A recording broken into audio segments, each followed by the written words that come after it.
On December 3rd, 2018, fans of Weekly Shonen Jump were able to get a taste of the newest series by one of manga's brightest up-and-comers. This would be a follow-up to Tatsuki Fujimoto's Fire Punch, a manga that didn't meet massive critical or commercial success, but one that managed to garner a strong cult following nonetheless. Fire Punch proved to be full of gritty action, thought-provoking messages, intriguing concepts, and most evidently, an unusual writing style. The experience was certainly rough around the edges as both a manga and a statement, but I came out of it knowing one thing: Fujimoto was a creator I wanted to watch out for. Within the year, rumblings started to be heard of a dark hero action manga with a protagonist who sacrifices his life and fights to pay off debt. Only a week later, Chainsaw Man sprung onto the pages of Weekly Shonen Jump as a fierce manga with the size of its fanbase only continuing to grow stronger over its 97-chapter run until amassing into a monster beyond expectation. Without exaggeration, it is among the most popular manga of the 2010s, due in thanks to an exceedingly oversaturated hype cycle for its anime adaptation and the release of its second major arc in 2022. Fujimoto's newest work scratched the face of current pop culture, along with its Shonen Jump contemporaries, Demon Slayer and Jujutsu Kaisen. If Fire Punch was Fujimoto's proving ground, Chainsaw Man was his rise to the top. What started as a follow-up to a small-time cult hit grew to an astronomical status of popularity. It has become more than a small manga celebrated by few. It is now a trend that millions of people have latched onto, many of which are extremely passionate. The reason behind its overwhelming success is simple. Chainsaw Man is one of the best manga to come out of the last decade. The details behind why that is so include its thrilling battles of ultraviolence, a power system that opened so many imaginative paths of thought, and the troubled cast of characters that became ever more endearing and dynamic. The expectations of many Shonen Jump readers, including that of my own, have been challenged and surpassed almost entirely. There have been plenty of industry titans to come out of the same magazine, but something about Fujimoto's fresh take on battle shonen resonated with a massive crowd in a way not many manga have. It certainly did with me. Chainsaw Man connected with me in a variety of ways, some more contextual and some more personal. As a longtime fan of battle shonen manga, it surprised me with its inventiveness. It took what I love about those kinds of manga and stripped it down to the bare essentials before bending and twisting them in a million different forms. Summarizing why I find it to be the most special manga of Weekly Shonen Jump's past decade is difficult, especially when so many others want a piece of the analytical pie, but that's why such a lengthy, detailed, and exhaustive look into the series is necessary for me to fully explain why I love it so much. I hope you've got plenty of time. Welcome to the first part of a Chainsaw Man retrospective analysis. And with all good things, we should start at the beginning with Chapter 1.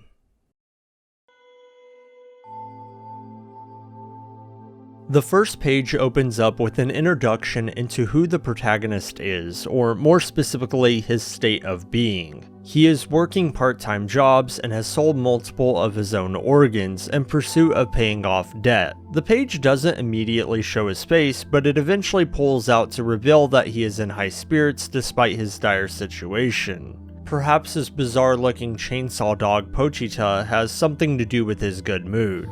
Hirohiko Araki, author of JoJo's Bizarre Adventure, claims that first impressions are exceedingly important in convincing the reader to continue reading, going as far as to say even the first panel of a manga should answer who is doing what, and when and where, and why and how. While it might be asking a lot to convey that much within only the first panel, the first page seeks to accomplish an answer for most of those questions within its combined panels. To more directly answer those questions, the characters are a boy with an eye patch and his chainsaw dog, they are working odd jobs and selling organs, the setting appears to be an autumn countryside, they are doing everything they can to pay off his debt, and the page leaves off with a footnote about killing something, presumably to pay off said debt. There is enough to chew on that I am fully satisfied by the first page's introduction, yet I am still hungry to learn more, a mark of a memorable introduction. Before even revealing the protagonist's name, his state of being is made well known, and the debt he has acquired is certainly what you would call crippling. Although the page effectively establishes the status of the character, only more questions are to follow. Who is this guy? Why does he have a pet chainsaw dog? And how does he have such a massive debt?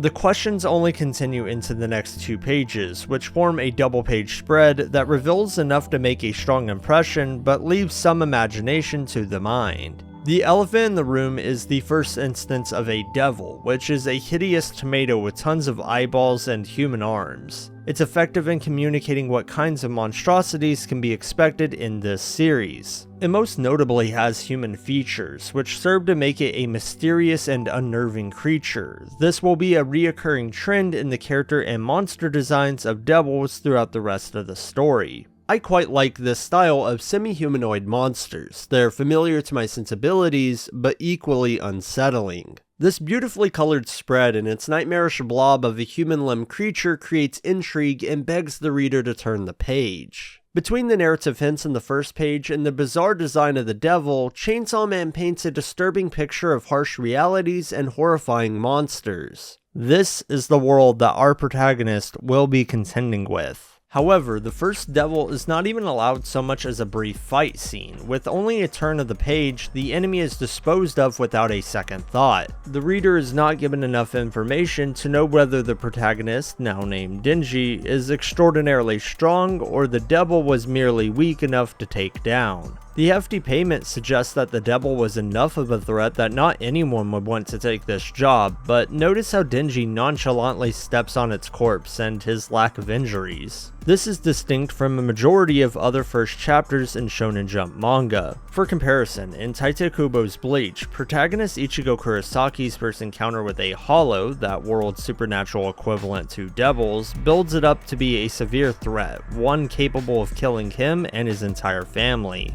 Likewise, modern works such as Demon Slayer and Jujutsu Kaisen tend to capitalize on the initial weakness and inexperience of their protagonists to demonstrate just how strong their enemies are. Leaving the bindings of Shonen Jump, the best example has to be Attack on Titan, which uses its first encounter with a Titan to make its protagonist, Eren Yeager, powerless to stand against such an imposing threat. As punishment for being weak, his mother is killed in front of his eyes, thus creating that emotional response that engages a reader in his drive to defeat Titans. When those characters manage to overcome their first hurdle, it is treated as an accomplishment. They are now capable of defeating a strong adversary. This is a standard but tried and true way of making the baseline villainous monsters threatening, while eventually uplifting the hero in both physical capability and confidence. The Tomato Devil's surprisingly quick end implies a few underlying ideas. For one, it sets a precedent for not wasting time on trivial battles. At times there will be encounters that are less like battles and more like swift executions. For two, and more importantly, it tells the reader that devils are a threat but to varying degrees, and Denji is already capable of defeating and killing them without any remorse. Normality is the suggestion. Killing devils is normal to Denji, just as any other job is, and that's critical for establishing the story's emphasis on the workforce its characters live and breathe.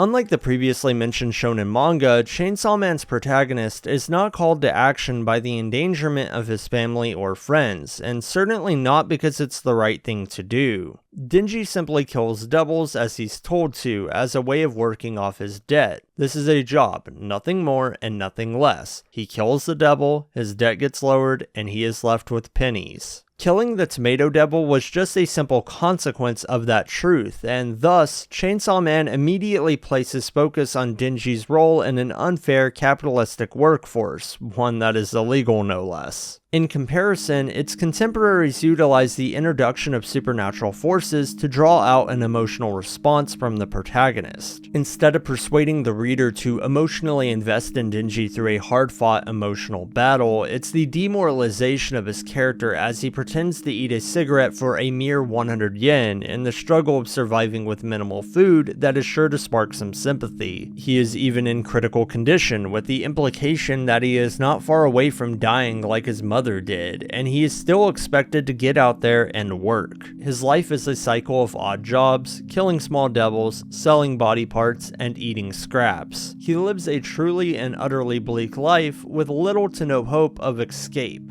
So what does this all mean, and what is the point of his life being oh so grim? To dial the conversation back, let's discuss an alternative method of emotionally engaging the reader. A common practice that can be seen throughout shonen such as Attack on Titan, Akame ga Kill, or Demon Slayer is to darken the narrative with the destruction of the protagonist's life. In contrast to a manga such as One Piece, which follows a protagonist who is self-driven to become someone great, the goal is to create a dark determination in its hero as a reason to set out on a journey, whether for revenge or to fix what has been wronged. The sixth part of JoJo's Bizarre Adventure, Stone Ocean, is the epitome of this narrative structure, despite the admittedly less tragic introduction. Protagonist Jolene Kujo is an exceedingly normal teenage girl until her life is disrupted by false charges of murder and the sudden imprisonment that follows. The normalcy of her life as she knows it is over, and the end of her standard normal life is set in motion to generate sympathy.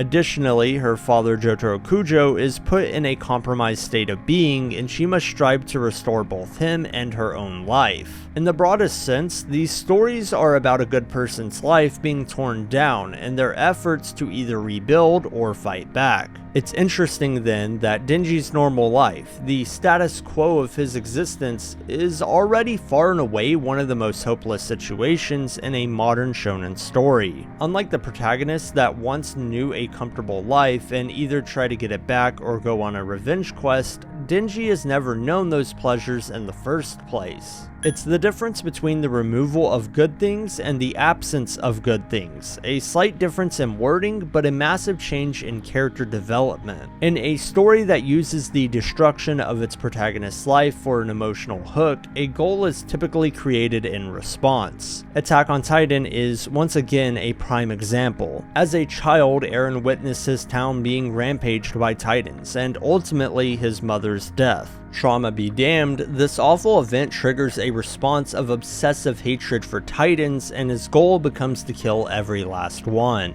In Chainsaw Man, because Denji's life is already of such poor quality, his goal is less grand, less lofty. His goal, or rather his dream, is to fulfill basic human needs and desires. That is what creates a sympathetic response from the reader that would otherwise be missing.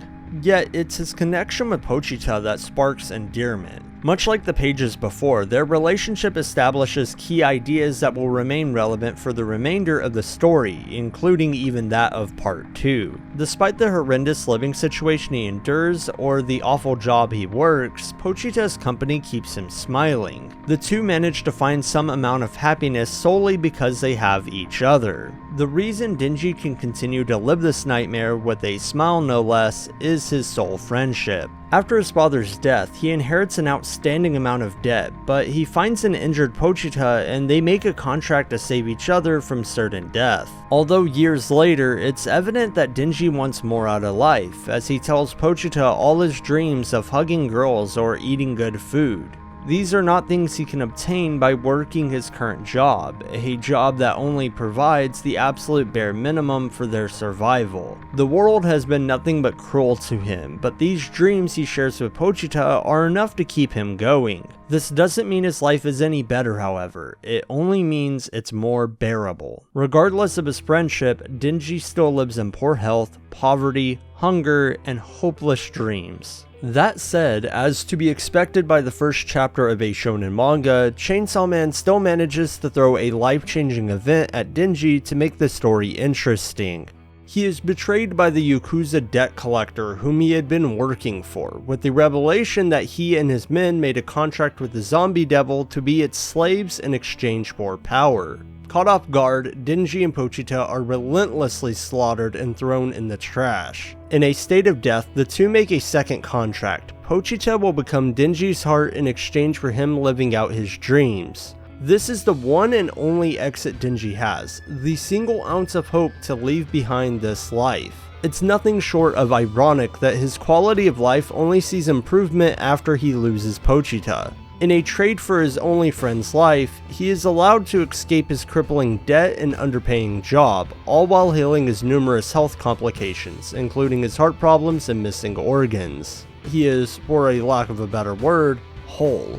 It is here and now that Fujimoto first showcases his excellent ability to convey catharsis, and I really love the scene for what it represents. Denji, who has been pinned down for his entire youth, finally comes to understand that every single person dreams of more. People should be happy for what they have, but it is human nature to pursue an even better life. Denji, now back from the dead, uses the power vested in him by Pochita to transform into Chainsaw Man. What ensues is a brutal bloodfest fueled by years worth of resentment and the desire to break free as he tears apart each and every one of the Yakuza members that treated him like trash. No one in this room stands a chance, not even the zombie devil. He relishes the violence. There's no hesitation on his part. He laughs with the realization that his debt is gone if he gets rid of everyone in the room. This is a worthy emotional release from the tension built up throughout the first 40 pages, the crescendo of Denji's pitiful existence, and it isn't pretty.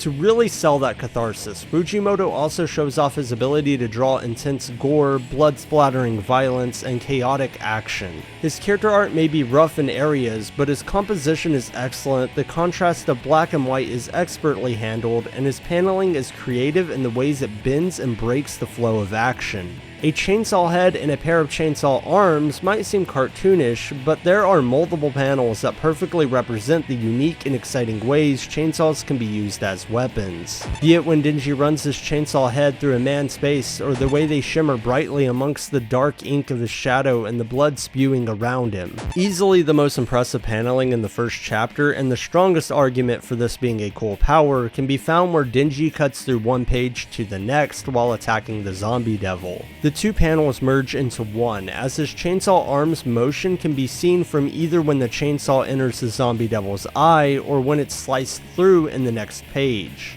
This creates a distortion of time between the two that can't simply be recreated in anime, and it's certainly taking advantage of both manga as a medium and chainsaws as weapons. I will be the first to admit that not all of these panels are equally impressive. Fujimoto has excellent qualities in his art abilities, but his consistency is not a standout. One page in particular has some noticeably weaker panels that come off as flat, maybe a little underwhelming next to the big, incredible displays of violence. The chainsaws aren't drawn with much dynamic perspective, and the two panels that follow are bland gore without any action to deliver it. Fujimoto is an excellent artist in many regards, but this is the first of many times throughout the series that his art shows quality drops. This is completely anecdotal, but it seems to me that he does not put his all into every page, even during the first chapter before weekly publication, as if he has more interest in drawing some pages over others.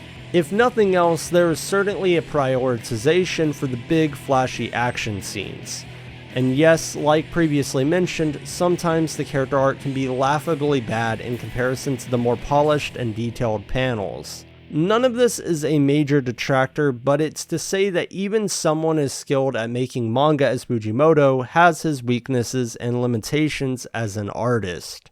Nonetheless, the art conveys what it needs to. This is a raw, intensely violent display of what Denji is capable of. It's dark, maybe even a little macabre for a shonen protagonist. Generally, other shonen heroes do everything they can to avoid killing, and if faced with that reality, their emotions will reveal remorse. For instance, Naruto Uzumaki, the titular protagonist of Naruto, tries his best to empathize with the enemy, even if he cannot forgive their actions. This emotional sensitivity found its way into modern shonen, especially after Naruto showed a protagonist who could cry even for his foes. The 2010s saw far more protagonists inspired by Naruto's compassion. Modern protagonists like My Hero Academia's Deku or Demon Slayer's Tanjiro are often mocked for their sensitive side, sides, but that kindness is what gives them humanity. I like these protagonists for what they represent, even if they lack much nuance. Denji, for better or worse,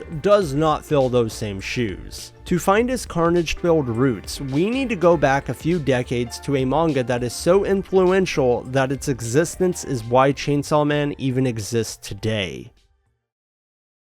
Go Nagai is one of the most influential figures in manga, a visionary who pioneered ecchi, mecha, magical girl, and yes, ultra-violent action manga. Titles like Cutie Honey and Mazinger Z are vital to the history of their respective genres, and his 1972 manga, Devilman, is perhaps the most influential of all. Its reach has touched the likes of Kentaro Miura's Berserk and Hideaki Anno's Neon Genesis Evangelion, two exceedingly important franchises in their own right, and now it has extended to even Chainsaw Man. Beyond the similar naming scheme, plenty of Chainsaw Man's world building, narrative structure, and character building comes across as a modern rendition of Devilman, just with a whole ton of other notable influences in the mix. Devilman's influence can be seen as early as the first chapter, or more specifically, Denji's transformation into Chainsaw Man and his dismemberment of the zombified Yakuza. The protagonist of Devilman, Akira Fudo, is a simple teenage boy, kind at heart and honest. Before long, his friend Ryo pulls him into an underbelly of the world filled with horrific demons. To combat the demons, who are on the verge of taking over the earth, Ryo convinces Akira to battle them by fusing with a demon. Ryo brings him to a Black Sabbath in order to summon a demon to merge with Akira. They start taking substances and partying as to be in the mental state to merge with demons, when, out of nowhere, Ryo starts killing other people. Akira, being the gentle person he is, does what he can to stop his friend, which is to say, he can't do much. With immense bloodshed permeating the now violent party, demons start to arrive and merge with the humans. Akira, who can only rely on instinct, makes a connection with Amen, one of the most feared demons of all. They merge to create a bloodthirsty demon, still with the heart of a human, Devilman. What ensues can only be described as a massacre, with Devilman running his fist through the bodies of the devils and decapitating their heads. By the end, all that's left of the Black Sabbath is a newly formed Akira, standing in a pool of blood and ravaged bodies. It's worth noting, despite greatly enjoying the violence, Akira was a gentle soul before merging with Amen, and he retained some amount of it after the transformation. He has a human side. The only reason merging with a demon has any chance of working is because he is pure of heart and can somewhat control his demonic power. This is the point of divergence, a mirrored reflection between the two stories that reveal the ideology that went into creating Denji's character. They are both boys that merge with a super powerful devil and go on rampages against their enemies, sometimes even taking pleasure in the violence. But the difference is that Akira is a demon with a human heart, and Denji is a human with a devil heart. Akira contends with a demon inside of him that fundamentally changes his appearance and personality, but his truly kind nature lets him hold on to his humanity at least a little. His heart remains intact, but only just barely. Turning into Devilman is a self-sacrifice, something that needed to be done to save humanity. Denji turning into Chainsaw Man is anything but a self-sacrifice. Not only does the transformation benefit his well-being in almost every way, Pochita merely wants to let him live out his dreams. He is allowed to stay human without the level of uncontrollable urges and aggressive tendencies that Akira developed. However, in exchange for that, Pochita becomes his heart. He quite literally has a devil for a heart, and he will experience many emotional complications and doubts about himself throughout the series because of this fact. Still, it's easy to draw the comparisons between the two in terms of characterization, especially when it comes to the nature of their transformations. It's as if Akira is pulled down by Amen and Denji is pulled up by Pochita, but they end up roughly in the same ballpark. They just happen to come from two different ends of the same spectrum. Eventually, Denji does finish off every one of the Yakuza members, left with only bodies around him and blood staining his chainsaws. This is when the chapter takes its final turn with the introduction of Makima, a woman dressed in a black trench coat, suit, and tie. Cloaked in darkness, her face is hidden as a way to make her appearance mysterious. She is, in a way, intimidating at first glance. She is unflinching as she walks up to this monstrous devil with chainsaws protruding out of his body. Pure confidence. Still shrouded in heavy ink, her eye is revealed with an intense gaze, a significant first impression, as she tells Denji that he has a particular smell that isn't human or devil. The importance of her remark becomes ever more apparent throughout the story, and it stands as one of my favorite pieces of foreshadowing in Chapter 1. What it signifies for now is her astute observation and that he is no longer what would be considered human. Despite her brooding introduction, the turn of the page reveals an attractive young woman. Makima has an incredible character design, one that has become easily recognizable and highlights yet another strength of Fujimoto's artwork. Without getting to know her more, first impressions of her characterization are intended to send mixed messages to the reader, which is signaled by her design. Her braided hair communicates maturity, and the rings in her piercing eyes signify her dominant personality, but she has cute expressions that imply innocence. The suit and tie points to business work, but the black trench coat suggests a dark profession. Most of all, her design has effectively introduced her as both menacing and attractive. These elements of her design purposefully represent a dichotomy of the two sides to her personality, and that's what makes her design so effective in communicating who she is and the hidden darkness beneath that haunting stare. Makima's introduction will only become more interesting in retrospect with later reveals of her motivations and true nature. Introducing the central antagonist this early into the story, while immediately sowing the seeds of her antagonism,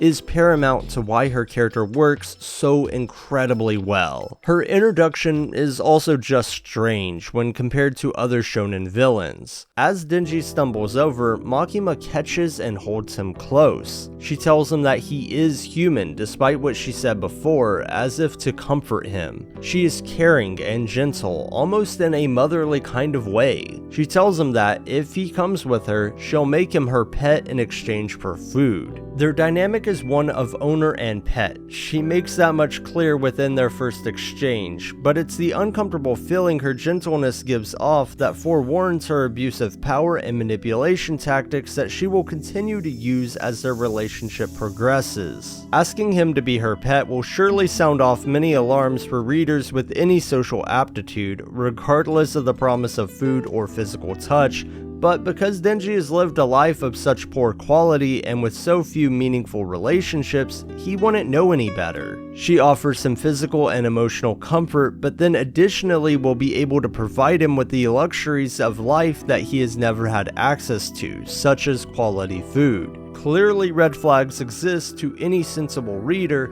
but Denji is not the reader, and she represents access to everything he has ever wanted. Thus, the chapter ends with Denji reaching one of his dreams, to hug a girl, with the promise of more to come.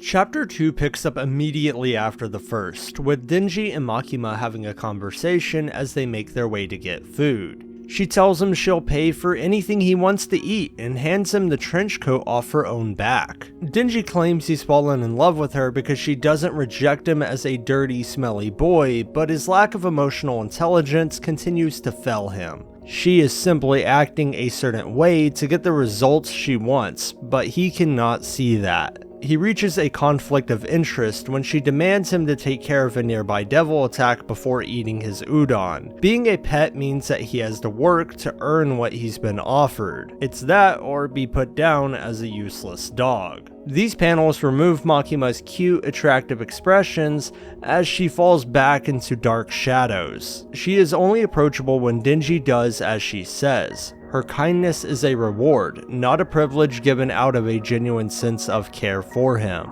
It is only once he has completed his work that she will come back out of the shadows. Denji hesitantly agrees to do the job while Makima eats her hot udon. For a moment, he has a realization that she's unfairly treating him like a dog, although this thought puts Pochita in his mind, if only for a moment.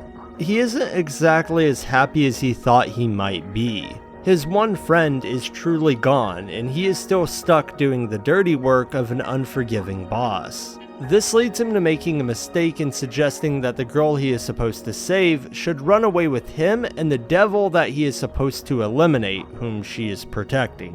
What he didn't consider is that this girl might be lying or being manipulated, and to his surprise, it turns out that she's being puppeteered by the muscle devil. It could be seen before, but this moment goes to show that Denji can be really, really dumb, or at least extremely naive when it comes to understanding the intent of others. Either way, he tears apart the devil with no remorse and returns the girl back home. Truthfully, this scene doesn't have to exist, as much of what is said here is also present in upcoming chapters, but it's perfectly fine in its method of developing Denji as a character, as well as establishing his back and forth, task then reward relationship with Makima. After he returns, the conversation shifts to Pochita's death. She tells him that he has sense of both human and devil, to assure him that Pochita is still alive and within him, much to his relief. Her consideration for his feelings come across as really sweet, but this has some unfortunate implications in hindsight. More on that later. She goes on to feed him udon and gives him special affection. It should be funny or silly, but instead her actions feel bizarrely uncomfortable, as if she's a master feeding her pet without the pet understanding their own situation. This is grooming. She is training him to do as she desires. She feeds him lies by flirting with him, all while demeaning him as a dog. It's quite disgusting, frankly, yet Denji is just happy to have a cute girl who can talk with him and feed him good food. Despite his prior acknowledgement of her poor treatment of him, he falls for it because he's never had a girl act nice to him. These feelings all compound when he asks what type of guy she likes. Almost as if to tease him with her answer, she takes a moment. He waits nervously until she finally tells him that she likes boys like him, with strong implications of romantic feelings for him. I find this exchange beyond disgusting and see right through her vile manipulation. If only Denji could as well. No girl has ever been nice to Denji, and certainly no girl has ever told him that he was their type. Makima knows this. He is a boy who smells like trash and is completely broke. A boy willing to work hazardous jobs just so he can get closer to a girl. She tells him this bold-faced lie to keep him hooked on the line, knowing full well how it will influence him. Of course, to such a simple-minded boy who thinks the woman of his dreams just fell into his lap, he has no reason to not believe her flirtation, and she takes full advantage of this moment to wrap him around her finger. However, there's zero reason for a reader to believe her snake oil. Why would this attractive woman, who is clearly in charge of her life and in a higher work position, have any genuine feelings for a poor, filthy, and underage boy that she just met? There is no reason. If this didn't raise massive flags to the reader, I would be a little concerned with their own ability to sniff out manipulation. I find Makima to be a deeply fascinating antagonist from the moment she starts manipulating Denji, whether she is actively harming him or not. In most media, especially battle shonen, antagonists are usually working against the protagonist as an opposite, both parties functioning as an obstacle to each other's actions, goals, and ideologies. This often creates a duality between characters, whether it is as simple as a boiled down good versus bad narrative, such as Super Mario's straightforward stories of Mario saving Princess Peach from her kidnapper Bowser, or as complex as the political friction found in Legend of the Galactic Heroes, where democracy and dictatorship are fully explored through its characters Wen Yang and Reinhard von Lohengrin. JoJo's Bizarre Adventure is my preferred example of how a battle shonen can foster well-crafted duality between hero and villain, with each of its story's arcs venturing into new ways to use the antagonist as a mirror of the protagonist. Each antagonist perfectly represents the opposite of what the protagonist does, in goals, motivations, and ideologies. For as common as it is, I love this writing style of character conflict. That is how most antagonists operate within a story, to varying degrees of complexity, and that isn't to say Chainsaw Man completely changes course, but Makima is not Denji's opposite. She doesn't work against him for a majority of the story, and the point isn't duality. at least not for now. Most often, she is the object of Denji's goals, and she sets it up to be that way by posing as a romantic interest for him to pursue. He finds himself fawning over her, and that's exactly what she is aiming for, just enough so that she can guide him down a dark, twisted path to fulfill her ulterior motives. While the story will eventually take their relationship for a turn, it's truly unique to see a battle shonen story where the antagonist's actions are not ones that create feelings of hatred or a desire for revenge. Instead, she instills false feelings of love, affection, and attraction within Denji, all while demanding him to do as she says to continue the drip feed of her attention. It is cruel in a way that is different from killing loved ones or threatening the safety of the earth. She is an antagonist, without the protagonist realizing the truth behind her toxicity, manipulation, and lies.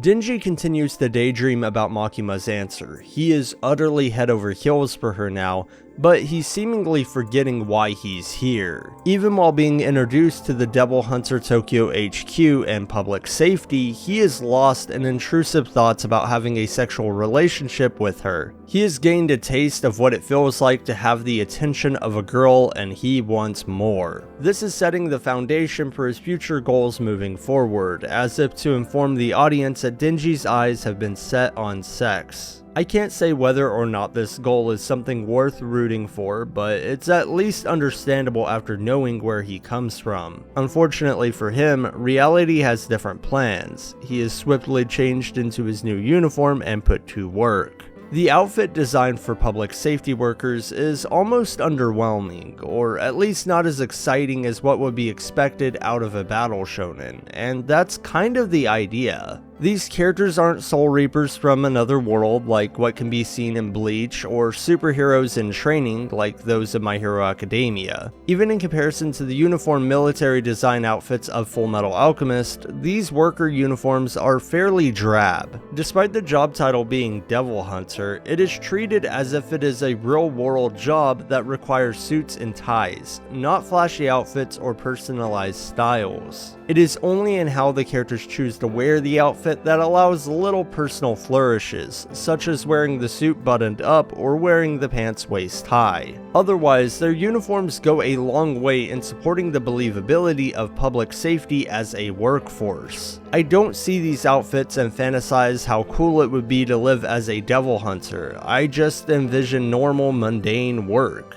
To the people of this world, that's all it means to work in public safety. Makima also comments on the large number of employees, including civilians, and the benefits of working as a devil hunter to really sell that this is a job, not a fun adventure. Not much has changed for Denji, has it? He is still in a workforce that demands he break his back before he can enjoy himself, only now the rewards are far better and they're being delivered by a cute girl. However, as to be expected, higher rewards mean greater risk. From now on, he will be asked to tackle more frightful devils in order to get his treats. This job also means he has to work with new co-workers, such as Aki Hayakawa. Denji has been ever so slightly misled to believe that he would be working with Makima. He's been dragged into this new world with the wrong expectations, in part due to Makima's flirtation and hollow promises. As to be expected of any job, there are lower and higher positions.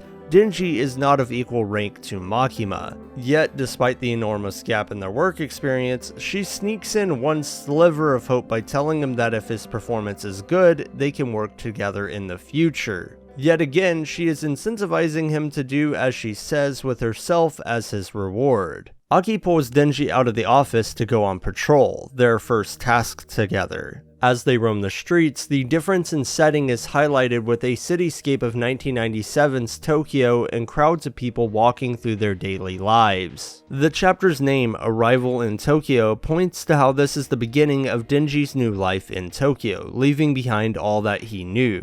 This is certainly not the small village seen in Chapter 1's backgrounds. Shifting the setting is not directly stated to have importance, but it exists as a subtext for now, and later it will become the groundwork for one of Chainsaw Man's most prevalent themes, the country mouse versus the city mouse. Once again, More on that later. Denji doesn't seem to pay it any mind though, because his mind is caught on Makima. He asks Aki if she has a boyfriend, to which she is persistently ignored, then pulled aside and beat into a pulp.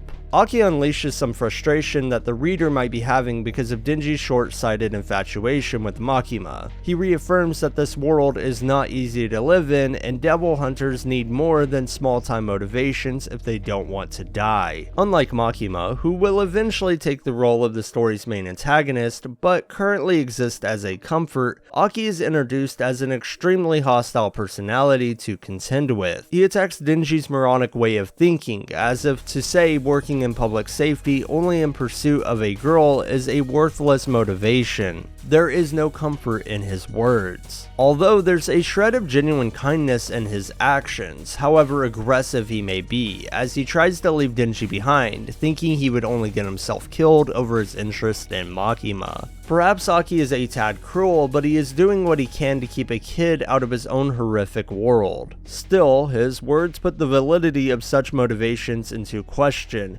which earns him the response of being repeatedly kicked in the crotch. There's no civil debate to be seen here. Denji stands proud and recontextualizes his fondness of Makima. He likes her because she has offered him a life far beyond what he could have imagined. Aki made the assumption that Denji didn't have a substantial reason to like Makima, but for as much as she is abusing her power over him, he has found a life worth dying for through his connection to her. Still not seeing eye to eye, they continue their fight until Aki's manhood can't take any more damage. Back at the office, Makima, to neither one's pleasure, pairs the two up for the foreseeable future. Rather than putting them together because of their strength, Aki is meant to be an executioner if Denji were to ever disobey public safety, a harrowing twist on their relationship. Aki seems to have begrudgingly accepted this role, but Denji doesn't know how to respond, only falling behind as they quietly walk through the crowded streets of Tokyo. Eventually, Denji can't help but ask about Makima once more. For the first time, he asks about her nature, if she's actually a good person or not. Her nonchalant manner of discussing his death may have startled him into wondering if she truly has his best interest in mind, but after Aki claims she saved his life, Denji is reminded of the hug he shared with her at the end of chapter 1. By hearing and believing Aki's admiration of her, he allows her claws to sink further into him. He is lost in a crowd with his head stuck in the clouds, only thinking of hugging Makima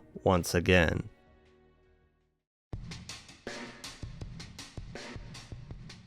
During the two's fight, Aki reveals an implication that he too likes Makima. Their fistfight over her seemingly sets them up as love rivals, although that isn't the course the story ends up taking to any extent.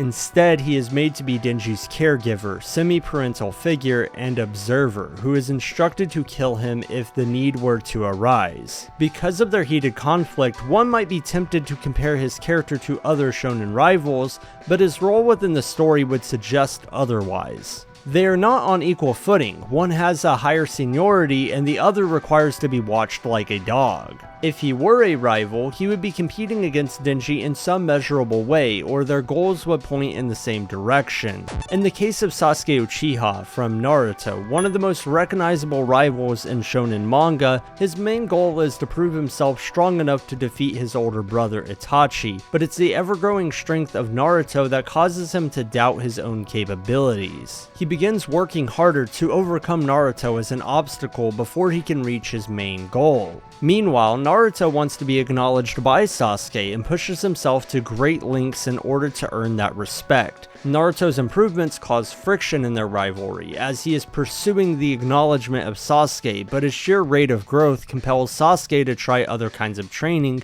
and eventually he takes his own path. The two are competing in strength, skills, and techniques in an effort to prove who is the more capable ninja. Aki does not have that kind of relationship with Denji, regardless of how elastic the tension may be. Instead, he is tasked with the responsibility of watching over and guiding Makima's new pet. Their relationship is not as simple as a rivalry. It's a difficult scenario of two people who don't want to be near each other having to coexist. I believe Aki is a twist on the mentor archetype that is ever so common in battle shonen. While his personality and goals, which will be revealed later, may lend themselves to comparisons to Sasuke, his role is more akin to Kakashi Hatake, if staying in the realm of Naruto parallels. What makes his similarities to Kakashi so fascinating, however, are the differences between the two. Aki has a far worse disposition and less agency in his role. It's not as if he has a choice of whether or not to let Denji into his home, who is now ruining all semblance of peace. He is an insufferable guest, making horrid messes and being a general annoyance. An organized person such as Aki can only grit their teeth and learn to tolerate such childish behavior. He fulfills a similar role as Kakashi or other mentor figures, but he does not desire nor enjoy the job of watching out after his parasitic underling, perhaps in due part to Denji's own shortcomings as a person. Pushing aside their unfortunate living situation, they are called out for their first devil hunting mission as a squad. The objective is to eliminate a fiend, the first instance of a devil type beyond what was seen in previous chapters. A fiend is, in most ways, a weaker form of a devil that has possessed the corpse of a human. Their abilities are limited in both strength and transformations, being held back by the human form of their vessel. The first example of a fiend is quickly dealt with by Denji, enough so that its devil name remains unknown to this date. Much like how the Tomato Devil was purely used as an introduction to the concepts of devils, this fiend is not given any amount of action. Without so much as a reward, Denji is punished by Aki for not using his Chainsaw Devil powers to dispatch the fiend. This seems a tad contrived, as the mission was still effectively handled without issue, and not having to use his powers should be seen as efficient. Harsh criticism is more warranted when Denji claims that he wanted to kill the devil quickly to deliver a painless death. Without delay, he is beaten down for sympathizing with devils and not taking the job seriously enough, pointing to the officers that are risking their lives and himself. Nonetheless, it creates a moment of strife between the two and an excuse for Aki to reveal some key information about himself. Some light is shed on his aggressive cavils as he lets it be known that his family was killed by a devil. While Denji has lived an abnormally harsh life, it's his pursuit of a better, more fulfilling life that allows him to be a free spirit that desires pleasure. Aki takes everything seriously though, because he understands the sheer terror of these devils. Sympathy for a devil cannot be afforded. Striking at the heart of Demon Slayer, which follows a protagonist who emotionally sympathizes with the demons he slays, or even Bleach, which offers a way for lost spirits to be given peace, Chainsaw Man suggests that these monsters are not worthy of such kindness. As it turns out, Denji wasn't even genuine about his sympathy and only wanted to avoid dirtying the magazines laying around the room so he could take them. With a total disregard for what it means to be compassionate, Denji somehow manages to be more uncaring than Aki. That is, unless it's over women and touching their breast. He has noticed the people around him have meaningful goals, so he starts to question his own motivations going forward. Quality food and a place to stay are nice, but now that he is out of the trenches, simply groping a girl is at the top of his wish list. If he is to be dismissed for not taking the job seriously, then he will take the objective of taking a girl's chest as seriously as he can. With a goal in mind and mind in the gutter, the only questions are how, when, and who. Answers come sooner than expected with the sudden introduction of the third piece to the squad and Denji's new work buddy, the extraordinarily energetic blood fiend, Power. Entering the scene as a complete breath of fresh air, Power has an immediate impact on the tone of the chapter. After 2 consecutive chapters of bickering, she is the release to the tension. For only having a couple panels of page space, her loudness has a chapter's worth of presence, with ample amounts of personality bouncing off the page and more energy than any other character in the series thus far. To call back to the prior conversation about the public safety uniforms, Power abuses any semblance of dress code with a loose fit jacket, halfway tucked shirt, and rolled up pant legs. Her design, as well as her pose and dialogue, communicates her chaotic, loudmouth energy. Power has it all, including a strong enough presence to draw back in a reader that might be experiencing waning interest because of the unpleasant interactions between Denji and Aki. And yeah, I love the energy she brings to the series, spicing up the character cast with some genuine entertainment. She comes into the story at the perfect time, used as a disruption before the status quo gets too comfortably set in stone. Denji, of course, sees that he's being paired up with a girl and immediately starts projecting desires onto her. It's a tad gross, if nothing else, but he accepts her as a part of the team nonetheless.